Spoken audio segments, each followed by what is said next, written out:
Boa noite. Tem sido, nos últimos 6 meses, uma das protagonistas da política regional. Nas últimas eleições regionais, conseguiu trazer de volta ao PAN ao Parlamento da Madeira o facto de ter feito um acordo parlamentar que garantiu maioria absoluta ao PSD na Assembleia, colocou Mónica Freitas no centro do debate político. A candidata do PAN é a convidada deste espaço de entrevista, é novamente a cabeça de lista deste partido para as eleições regionais. Começando pelo atual momento político, podemos quase que dizer que estamos numa situação de eleições, porque em parte o PAN tirou o tapete a Miguel Albuquerque. Podemos simplificar as coisas desta forma? Desde já, boa noite, Gil, e boa noite a todas as pessoas que nos estão a assistir este programa. Eu acho que foi um conjunto de fatores que levou a que estivéssemos neste cenário de eleições antecipadas. Desde já a questão do processo judicial que despoltou cá na região e que gerou um grande aparato e que abalou muita coisa. E isso é um dos principais fatores que levou a esta instabilidade e esta necessidade de haver aqui alguma credibilidade às instituições e alguma segurança à população, que de repente colocou muita coisa em causa, e que para o PAN, que era um partido que tinha o acordo de incidência parlamentar que garantia de alguma forma a estabilidade, tornou-se insustentável mantermos a continuar a dar esse apoio enquanto não houvesse uma posição e uma decisão mais séria e mais responsável também do outro lado, de quem deveria de assumir também, em parte, aquilo que estava a acontecer e ter outro tipo de postura. Não tendo, o PAN não se identificou com essa forma de ser e de estar e sentimos essa necessidade de tirar essa maioria. Ou seja, depois a decisão coube ao Presidente da República. Claro. Ou seja, o PAN, com o PSD, portanto, digamos que estaria disponível para continuar esse acordo, com o Miguel Albuquerque é que não. Exato, nós dissemos isso várias vezes, nunca quisemos colocar em causa a estabilidade da região, sempre fomos desde o primeiro momento um partido sério, nunca foi uma questão de estar ao lado de A ou de B ou de apoiar A ou B, foi sempre uma questão de apoiar e estar do lado das pessoas, que é com quem nós devemos estar quando assumimos este tipo de funções e quando entramos neste meio, e aquilo que nós quisemos fazer foi de facto voltar a dar alguma estabilidade e alguma credibilidade à população e teríamos todo o interesse em manter estabilidade, até pelas questões do orçamento que ainda não tinham sido discutidos e estávamos a 2 semanas de discutir o orçamento e isso para nós era fundamental e era algo que nós insistimos que deveria ser feito. Infelizmente não aconteceu, mas com Miguel Albuquerque nestas condições era de facto insustentável nós continuarmos a estar num cenário deste, onde o processo ainda não acabou, ainda há coisas que vão saindo agora, verídicas ou não, damos demasiada importância ou não, são outras questões, mas o facto é que mexe com as pessoas e mexe com a credibilidade das pessoas, nas pessoas que estão à frente destes projetos e que têm o poder de governação. E depois das eleições de 26 de maio, se Miguel Albuquerque voltar a lhe ligar numa situação de necessitar, digamos assim, do apoio parlamentar do PAN, caso o PAN também seja eleito, o que é que vai responder?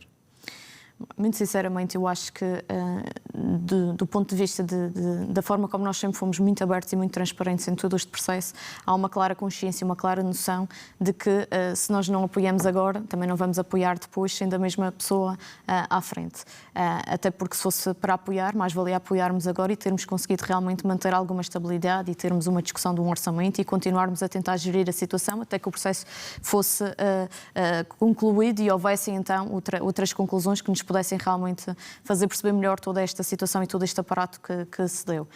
Não havendo essa situação, claramente, mesmo após o cenário das eleições, torna muito difícil para o PAN poder apoiar um partido que possa formar governo, que continue a ter uma pessoa com este processo, porque ele não vai ficar concluído este mês, não vamos conseguir tirar muito mais ilações disso a partir de Mas digamos que coloca uma linha vermelha em relação ao Miguel Albuquerque? Sim, o PAN sempre disse que... Portanto, não admite qualquer entendimento com o Miguel Albuquerque após 26 de maio?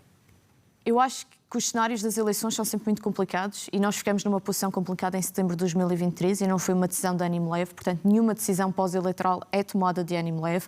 Eu acho que quem deita as cartas para dizer qual o jogo que quer que se jogue é a população na hora de votar e são as pessoas que quando vão votar e quando escolhem os partidos que querem representados na Assembleia e os deputados e as deputadas que querem que as represente, já estão a dar amostras do que é que pretendem e também dão indícios de que partido é que querem que forme o governo. Isso é inegável e há que respeitar essa decisão e é por isso que vivemos em democracia e que fizemos agora 50 anos do 25 de Abril e, portanto, acima de tudo, são as pessoas que vão nos dizer quem é que querem que lá esteja representado e quem é que querem que forme o governo. O PAN fará sempre parte da construção. Isso também é algo que já vimos a dizer, independentemente de quem seja o partido de governo. Nós nunca fomos, nem nunca seremos o partido do contra, da oposição, o partido do deita abaixo. Nós seremos sempre um partido responsável e sério, que tem um conjunto de medidas, que tem um programa eleitoral e um projeto que esperemos que agora possa ser para 4 anos e que é isso que faremos para que possa realmente ser concretizado. Isso não quer dizer que nós tenhamos que necessariamente fazer um acordo de incidência parlamentar. O que significa é que, a partir do momento em que somos eleitos, todos os partidos têm que trabalhar em conjunto. E também faz-me confusão haver partidos que digam ou que se recusem a trabalhar em conjunto uns com os outros, porque se as pessoas nos elegeram é para estarmos ali a trabalhar para elas e temos que nos entender de alguma forma. E, portanto, teremos sempre uma posição séria, tanto face ao orçamento como face a um programa de governo, mas não necessariamente tínhamos que voltar a fazer um acordo. Mas não admite qualquer espécie de acordo parlamentar? Imaginemos num cenário que até pode não ser o PSD a ganhar, se for o outro partido, o Partido Socialista, por exemplo, admite um acordo, por exemplo, com o PS, se lhe for proposto para que haja uma tal estabilidade para governar a região nos próximos 4 anos? A situação depende muito dos resultados daquilo que for as eleições, da posição em que o PAN se encontrar, da abertura ou não para haver esse tipo de diálogo entre partidos, da maturidade política que os outros partidos possam ter para fazermos um trabalho em conjunto. Eu acho que, acima de tudo, no momento em que estamos em duodécimos e em que teremos eleições em maio e que precisamos de condições de governabilidade para que depois possa haver um orçamento que está a ter, de facto, impactos diretos na sociedade, e nós temos vindo a ouvir isso por parte quer de empresários, quer dos bombeiros, quer das escolas profissionais. Portanto, estamos numa situação que não é brincadeira e que é preciso, de facto, a palavra estabilidade parece um clichê que se usa, mas que, de facto, é importante e faz falta. E precisamos também de garantir que conseguimos ter uma legislatura de 4 anos, porque não é de 6 em 6 meses que se consegue trabalhar em medidas sérias e concretas que resolvam os problemas das pessoas. E o que interessa às pessoas é que realmente os partidos resolvam os seus problemas. E, por isso, independentemente dos resultados, aquilo que as pessoas podem esperar do PAN, caso nos voltem a dar esse voto de confiança e essa oportunidade de continuarmos a manter o nosso trabalho de forma responsável, é que teremos sempre uma atitude de ponderar todas as medidas, de estudar todos os diplomas e de trabalhar em prol da resolução de problemas. O PS diz que votar no PAN é quase que votar no PSD. Eu acho que essa lógica do PS, mais do que marketing político, nós poderíamos dizer que também um voto no Bloco é um voto no PS, ou que um voto no PCP é um voto... Quer dizer, não é porque os partidos em algum momento fizeram uma coligação, um acordo, que agora de repente é tudo igual e que se vai meter tudo no mesmo saco, quando isso assim não é. Mas não acha que a Mónica, de certa forma, com este acordo que celebrou com o PSD de Miguel Albuquerque, ficou também demasiado conotada com as práticas deste governo, enfim, e daquelas soluções que o PSD tem apresentado ao longo dos anos? Eu creio que não, até porque nós, ao longo destes curtos 6 meses, o PAN sempre manteve, e quem tem estado atento a acompanhar o trabalho percebe isso, nós sempre mantivemos a nossa identidade, os nossos princípios e os valores. Eu nunca tive qualquer medo, nem qualquer problema em, num plenário, fazer as questões que tinha a fazer ao PSD, ao Governo, relativamente a várias matérias, sobretudo a área social, que é uma área que me diz muito e da qual há várias questões que há que apontar, que existem lacunas, existem problemas, existem questões que não estão a ser olhadas com seriedade e com sentido de responsabilidade. O PAN nunca teve problemas nenhuns em colocar essas questões. Sempre que nós vimos que haviam caminhos que estavam a ser feitos, que não iam de acordo connosco, nós conseguimos conversar e conseguimos dialogar. Houve muito trabalho feito em algumas matérias e outro que seria muito mais visível se tivéssemos tido orçamento e se conseguíssemos, de facto, fazer um projeto de 4 anos, porque não é em 6 meses que se resolvem os problemas e não é em 6 meses que se consegue fazer a diferença em áreas estruturais como a questão da habitação, como as questões do social, até mesmo como a causa animal, que temos visto nos últimos dias que está-se a tornar um problema sério e que precisa de uma atuação muito concreta e responsável. E, portanto, não é em 6 meses que se faz esse trabalho, mas o PAN tentou sempre ter essa postura e nós mantivemos sempre a nossa identidade e acho que as pessoas conseguem ver isso. Não é porque tivemos que trabalhar em conjunto com um determinado partido que nos torna iguais a esse partido ou que, de repente, temos as mesmas... Ainda há poucos dias a Mónica foi vista numa iniciativa do Governo, a acompanhar, neste caso, a secretária com a pasta da Agricultura, na intervenção que está a ser feita na Estrada das Ginjas, que tem sido uma questão polémica, portanto, muito se tem falado disso. A sua presença ali não foi, de certa forma, também quase que subscrever aquilo que o Governo está a fazer ali? Não de todo. A nossa postura em estarmos ali na Estrada das Ginjas foi a postura que tivemos desde o dia 1 em que fomos eleitos, que é falar com conhecimento de causa, ir ao terreno ver e fazer as perguntas a quem diz respeito ao tema. Mas a Mónica Freitas subscreve o que está a acontecer ali, a intervenção que está a ser feita agora? Aquilo que eu referi e que volto a referir é que, de facto, é uma limpeza que já foi feita durante vários anos, todos os anos. É uma limpeza de infestantes, que é necessário, que é urgente, e eu estive lá na Estrada das Ginjas ao ano passado e verifiquei a necessidade, de facto, de haver essa limpeza. É uma estrada que já está aberta, ao contrário de algumas pessoas que estavam a dizer que esta limpeza que tinha feito abrir a estrada... E que tinha danificado parte da Lauricívio. Não é esse o seu entendimento? Não é esse o entendimento, e acho que quem vai à estrada e consegue ver de forma equilibrada percebe que, obviamente, houve danos colaterais em plantas nativas devido às máquinas que foram utilizadas para a limpeza. Claramente que se o PAN tivesse há mais tempo na política e tivéssemos mais força e tivéssemos muito mais poder de decisão, há todo um olhar sobre a forma como se trata estas questões que seriam feitas de outra maneira. Tem que ser feita de forma gradual, tem que ser feita de forma mais cirúrgica, tem que ser feita com especialistas no terreno, porque, obviamente, se nós contratamos uma empresa para fazer a limpeza, não podemos esperar que essa empresa tenha toda a sensibilidade e conhecimento técnico sobre as plantas que lá estão e o cuidado que devem ter. Portanto, acha que ali também ali não houve esse cuidado? Não houve, seria difícil haver esse cuidado com a quantidade de infestantes que estavam, da forma como já estavam também, e atendendo às máquinas que usaram. Mas a Mónica se fosse uma limpeza que não tivesse há 5 anos parada, que tivesse sido continuada, porque a verdade é que o facto de ter sido uma limpeza muito mais bruta desta vez é porque já está há 5 anos que não era feita. E eu acho que essa que deveria de ser a questão, o porquê de há 5 anos não ter sido feita e agora sim. E em relação ao futuro, projetos das Ginjas e do teleférico, do Corral. Nesta altura, a posição da Mónica é diferente daquela que teve, por exemplo, há 6 meses, em que, de certa forma, admitia que podia olhar para eles e viabilizá-los, eventualmente. E pergunto se agora continua a pensar da mesma maneira. Se são projetos que ainda, do seu ponto de vista, podem se ingrar. Relativamente às Ginjas, a nossa posição sempre foi de esperar o que é que o Tribunal irá de facto decidir sobre estas matérias. Há processos a decorrer, nomeadamente com providências cautelares, que ainda não têm resultados e também nesse sentido o projeto acaba por estar suspenso e não avança até ter... Sim, mas a decisão política do Governo é de avançar. Na sua opinião, na minha do opinião, ponto de vista politicamente temos que aguardar pelaquela que seja a decisão do Tribunal. E não desistir completamente. E não desistir completamente, mas ouvir também aquilo que as associações têm a dizer. De facto, elas têm tido um papel imprescindível de alertar para esta necessidade de uma sensibilidade diferente na forma como se trata a natureza e até mesmo as críticas que foram feitas agora relativamente à limpeza do terreno não vão muito diferente daquilo que o PAN também pensa sobre isso. Só que quando temos este trabalho político que também tem que ser feito, também temos que perceber que quem governa, há decisões políticas que têm que ser tomadas e que nem sempre vão ser do consenso. E, portanto, nesse sentido, nós também vamos ser responsáveis e não poderíamos ter outro tipo de discurso se assim não concordássemos com isso.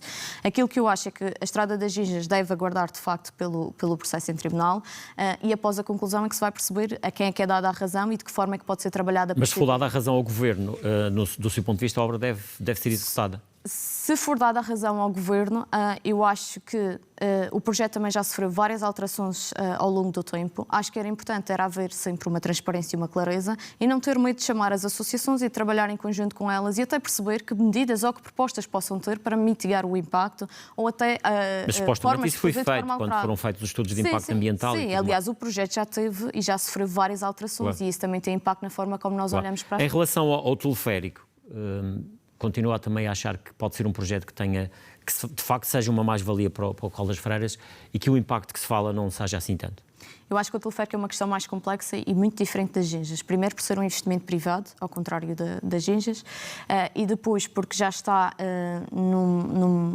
já avançou vários parâmetros e vários procedimentos e colocam agora em causa dinheiros públicos caso o projeto volte atrás, exatamente por já haver muito dinheiro investido e a forma como foi feito o contrato, há esta indenização que é exigida caso neste momento não avance. A nível de impacto ambiental, aquilo que nós já dissemos até na Assembleia, aquilo que nós já tivemos a ver e nós tivemos no terreno, nós falamos com as pessoas da população do Corral das Freiras, nós tivemos abertura para falar com as associações, só conseguimos falar com uma delas e, de facto, a nível do impacto, quer nas espécies, quer a nível ambiental, não é de facto aquilo que nós consideraríamos que iria haver e houve sempre abertura por parte dos concessionários também. Portanto, desse ponto de vista, não há qualquer problema que o projeto avance. É uma questão muito mais política do que ambiental e acho que é preciso preciso olhar com seriedade também mais uma vez para este projeto, perceber que o PAN, quando entrou, já havia muita coisa que tinha sido feita posteriormente. Nós não íamos fazer milagres e também não podíamos ter uma atitude irresponsável de bloquear uma coisa que neste momento traz prejuízos à região. Ou seja, neste momento, se o projeto tiver tudo para andar, também não será o PAN, digamos assim, que vai travar o processo. Exato, até porque o PAN fez parte agora de um trabalho de influência e de junto dos concessionários. Houve várias coisas que nós conseguimos que no projeto fossem reduzidas de forma a mitigar o impacto ambiental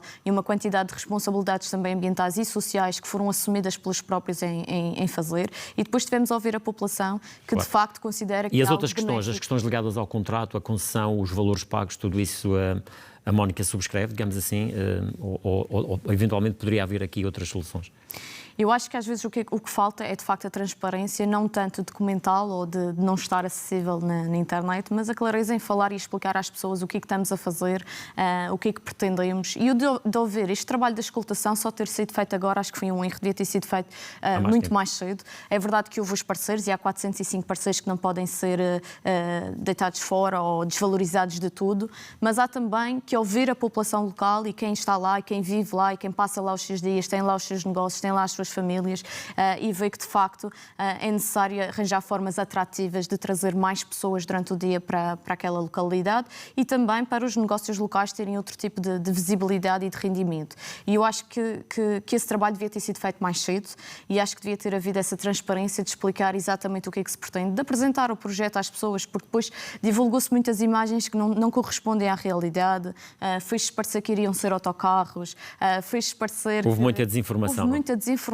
e acho que quem assume e quem está na governação... Ou seja, mas aí faltou talvez portanto, ao promotor, ao governo, enfim, sobretudo, eventualmente explicar. Exatamente, eventualmente explicar sem qualquer medo, sem qualquer receio e fazer essa auscultação às pessoas e ouvir quais são os anseios, os medos, as expectativas e este trabalho conjunto com as associações, mas também é importante que essas associações tenham essa abertura também para este trabalho de diálogo e de chegar a consensos. O PAN é conhecido como sendo um partido que da sua principal causa, digamos assim, ou pelo menos uma das principais, é a causa animal.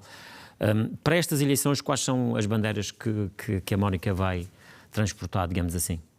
Nós ficamos com várias situações pendentes e que queremos agora voltar a dar esse reforço, nomeadamente a esterilização e a vacinação gratuita para os animais de companhia. Era algo que estávamos a prever que estivesse em sede de orçamento. Será feito de forma gradual para ir chegando às famílias. Num primeiro momento, aquelas que tenham mais necessidades económicas, mas noutro momento, para também que outras pessoas possam ter acesso à vacinação e esterilização de forma gratuita. Temos também a revisão do Estatuto do Provedor do Animal, um trabalho que começamos por fazer, mas que entretanto acabou por não ser dado seguimento. Esta revisão de estatuto é importante porque é importante dotar esta provedoria de mais mecanismos e ferramentas para poder fazer de facto um trabalho muito mais eficiente e eficaz e até em articulação com a própria Assembleia, porque cada vez mais há esta sensibilidade até por parte de outros partidos políticos e por isso é importante haver, através da Assembleia, que é onde se dá voz à população, levar estas questões para que a provedoria também possa dar melhores respostas.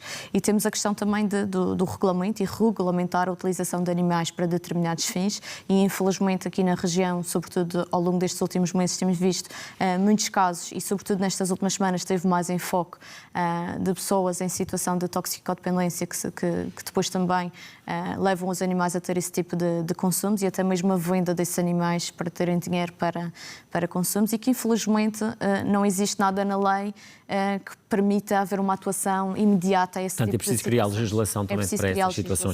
E relativamente a áreas como, por exemplo, a saúde e a habitação, que muito se tem falado. No caso da habitação, a Mónica Freitas, como é que olha para o momento, não é?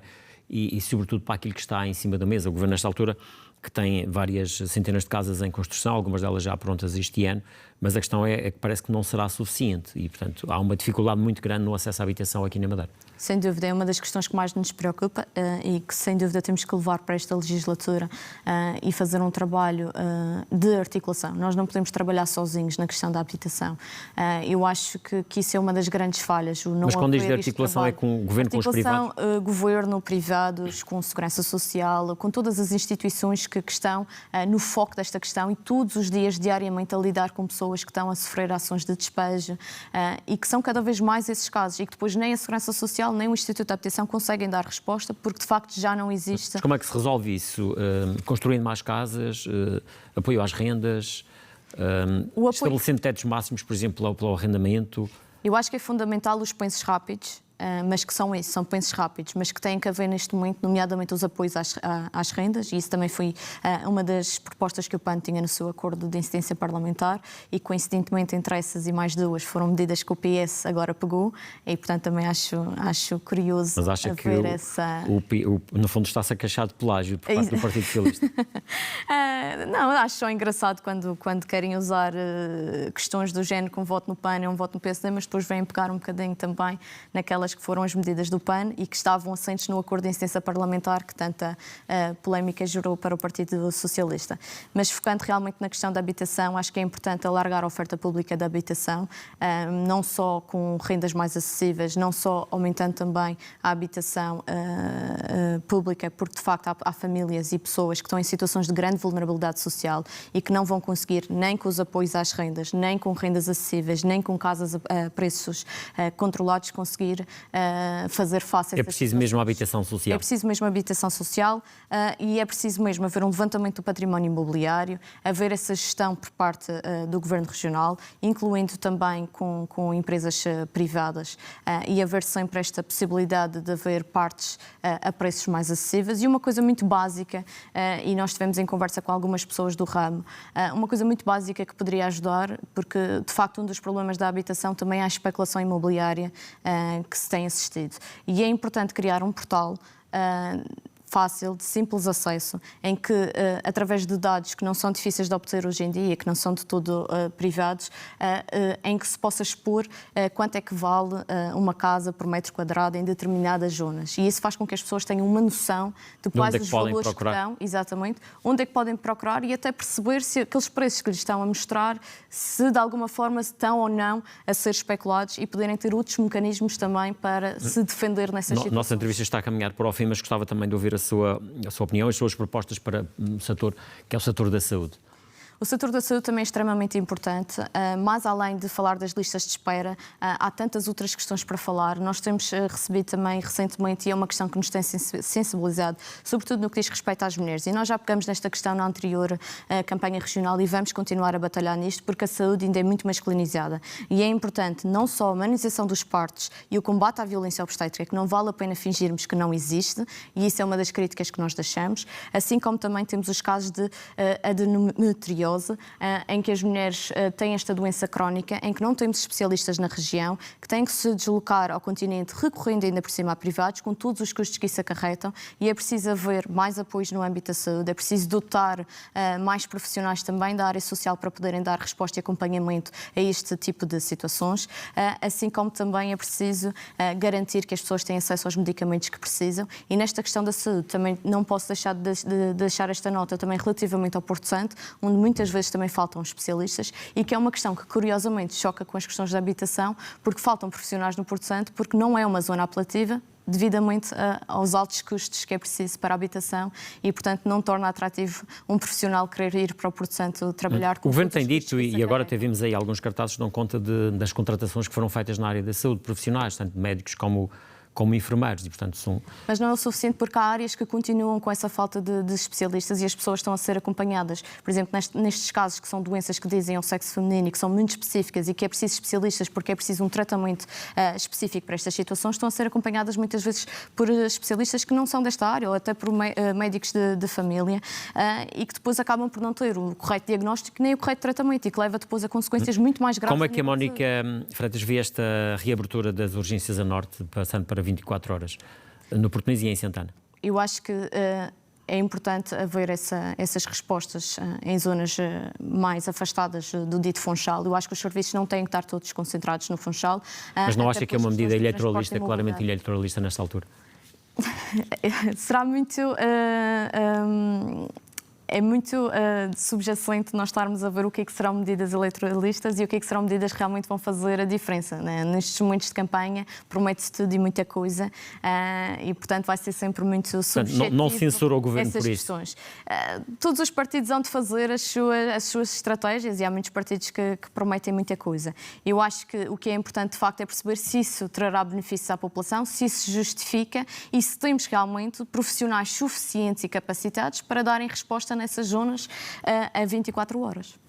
Mónica Freitas, o nosso tempo chegou ao fim. Agradeço a sua presença. Obrigada. É o ponto final nesta entrevista. Voltamos amanhã com o candidato da Iniciativa Liberal, Nuno Morna. Boa noite, fique bem.